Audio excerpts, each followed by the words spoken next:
through the different teams working the crime scene and developing leads, we have located the suspect vehicle that was used to drive out near the festival. We have obtained a search warrant for that vehicle, and they're in the process of serving that warrant now. So I don't have any update on what is in the vehicle because that hasn't actually happened yet, but that will be happening shortly.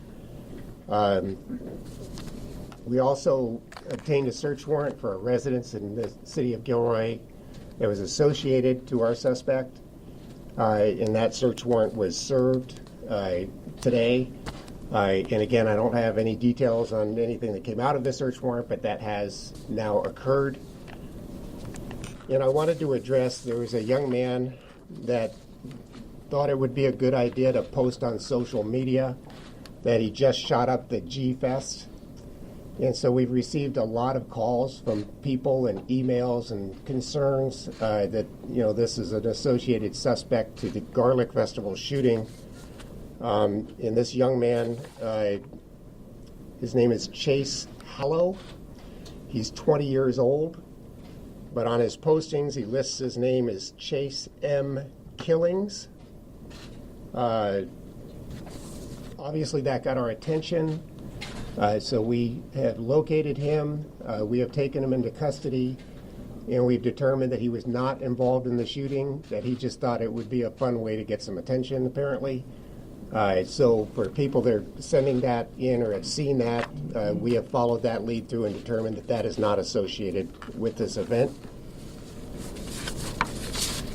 We also have our district attorney's office and other agencies are working together to open up a family assistance center to help victims and people affected by this shooting. And I just wanted to reiterate that, even though I know that went out as a press release. The DA's office, Victim Services Unit, the American Red Cross, and the county's behavioral health services are opening a family assistance center starting at 5 o'clock this afternoon. It'll be at the Rucker Elementary School in Gilroy. Rucker Elementary School is at 325 Santa Clara Avenue in Gilroy, California, 95020. The services that they will be providing at that center would include grief counseling and emotional support, assistance filing claims for state funds for payments of medical bills, counseling bills, and other assistance for victims and their families, and referrals to agencies for providers for medical services, counseling, and other related services. And they're going to open up today at 5. They'll be open from 5 this afternoon until 10 this evening. And then they'll be opened for the remainder of the week through Friday, 9 a.m. to 10 p.m. And then we'll reassess times in need at that point in time and issue additional hours as needed. And lastly, we've gotten this assistance from all these different agencies, and Sheriff Lori Smith is here with me today. And obviously, this is her county, Santa Clara County, and her agency and her staff has been providing support. They were some of the first responders on scene. And whenever we deal with something like that, we have a mutual aid process. And of course, we reached out and made that formal mutual aid request, and the sheriff's office has been really instrumental in helping us get those resources that we need to continue to investigate this case. And so we very much appreciate that. And I'm going to turn it over and get another update from the FBI with regards to the process that's going on out at Christmas Hill Park.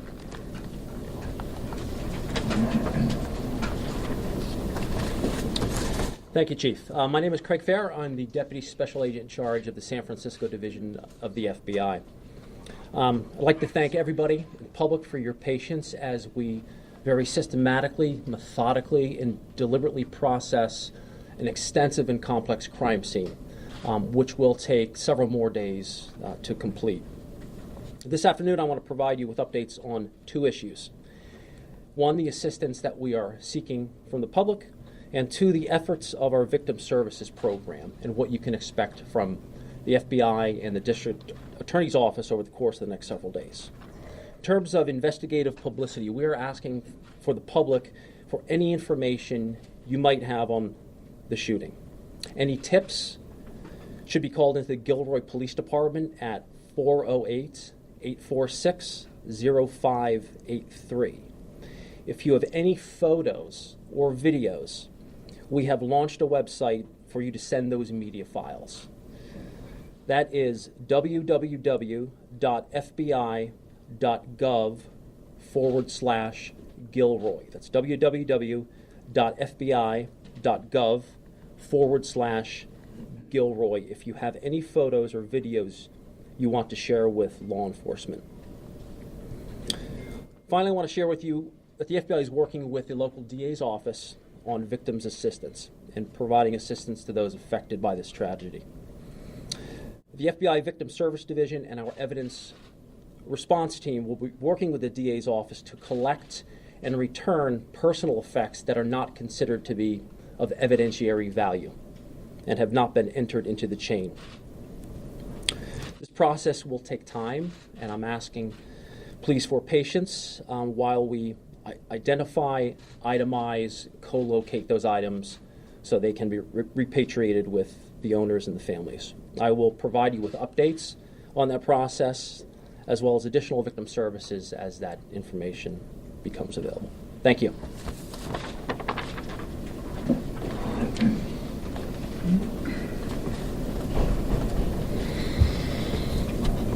We will now take a few questions.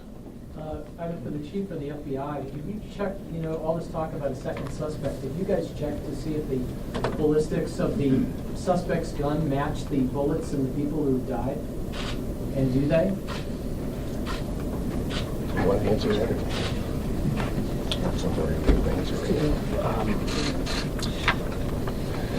So that will be part of the investigative process. There will be, as in most cases, a forensic evaluation, but that determination has yet to be made.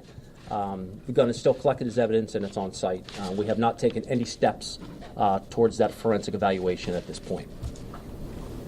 Can someone confirm whether or not the gunman was armed with another gun, in this case possibly a handgun?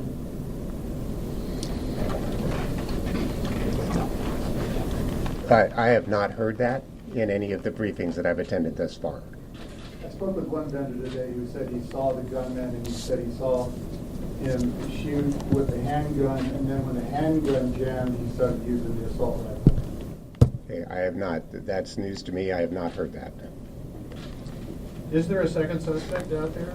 Have you concluded one way or the other there's somebody else you're looking for?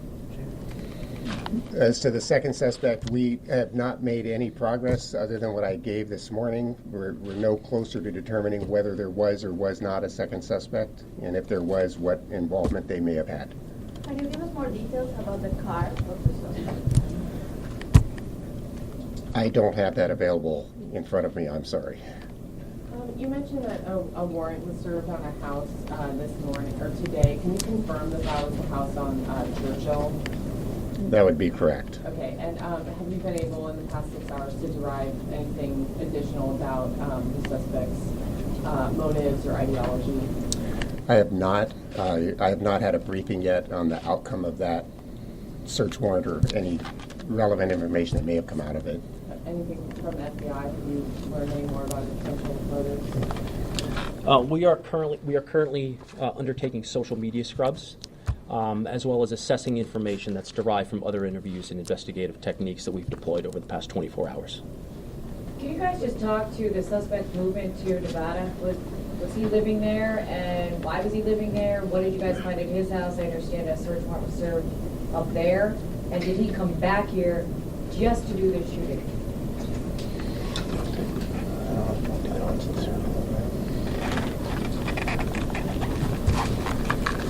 So there's a lot of different agencies involved, and I'm not familiar with the search warrant that was served in Nevada. And I've heard a couple of different versions of the events as to whether he was living in Nevada still or whether he had moved back to California. And I don't have confirmation on which of those is the actual story at this point. Chief, is the family cooperating what methods you are going to be using? You gave us a couple just now. as you try to determine a motive, and explain to us why you believe the suspect's dead, why a motive is important for any investigative agency like yours to determine. Well, I think that motive is important. I think everybody wants to know why, the answer why. And, if there's any affiliation with other people or groups of people that could potentially pose a threat in the future, I think that all plays into why that would be important to understand. Chief, is the family cooperating? I can't answer that. I have not had contact with them. What about the FBI? Do you have contact? Are they talking to you, or is there back and forth? I don't know if we... We are conducting some of the interviews in conjunction with the police department. I can't comment on the results of those interviews at this point in the investigation. It's still very early. Is there an open dialogue? Are they cooperating? I can't comment on that right now. So from your perspective as FBI, do you think that the festival was well prepared for an incident like this? Events like this are occurring across the country every weekend. And it's up to those events coordinators to determine the extent to which they want to employ security features. This event was completely fenced in. Police officers as well as FBI agents were on scene when the shooting occurred. There was patrols actively moving throughout the crowd at the time of the shooting. As a result of that, that subject was neutralized within a very, very short period of time. Fred, can you talk about what kind of social media presence the suspect has in terms of how many accounts or in terms of the spreading that you're doing? Can you elaborate? I can only speak to him having a Facebook account, which was recently opened. Not his Instagram account? Can you confirm whether that was his or not? I can't confirm that. Could you provide a little clarity on the weapon? I think this morning the police chief said it was an SKS, but then someone else was. There were reports that it was something I think called like a WASR. Could you clarify if you found out exactly what type of weapon that it was? Do you have the answer to that? I can tell you. Sorry. Robert Topper. I'm the resident agent in charge of the San Jose field office for ATF. I can tell you the weapon that was recovered was a AK-47 variant. That is it's based on the original AK-47 when it was imported. So that's I cannot give you the specific model or anything like that. And were there other weapons recovered, sir? Not that I'm aware of. It is an import? Yes.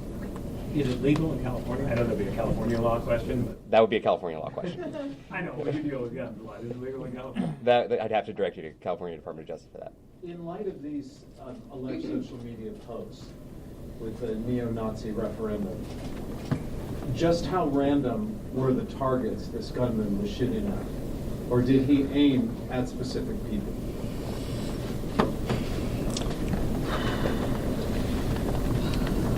That's something I don't know at this point. The descriptions that have been given to me, it appeared as if though it was random.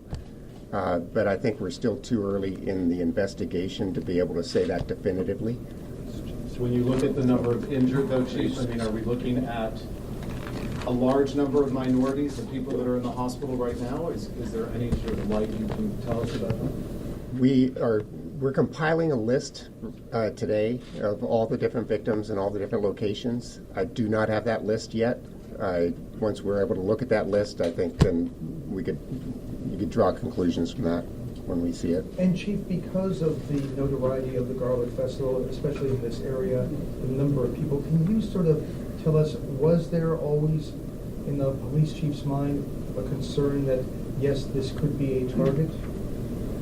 Well, anytime you put on a large event with a lot of people, you're always concerned, which is why we try to run a very tight, closed event where there's, controlled access. And so do we think about it, and do we think about how we would respond if something were to happen? I would say the answer is yes. Did he have a job? Was he going to college? And how do you properly pronounce his last name? There's been a lot of different pronunciations. I don't know. What about job or college? I don't know that either. Can you confirm a backpack was found with ammunition outside? I'm sorry, ladies and gentlemen, that will be the end of this press conference. Can you get that last question, is that possible? Can we just confirm that a backpack was found with ammunition located outside the festival grounds? I don't have any information on that. I'm sorry, I didn't hear the question. A backpack, was a backpack found with him? I don't believe one was found. Okay. At this point, we don't have any information about a backpack. And can we also say where the car was found? It was a little bit northeast of the park, off of Laurel Drive.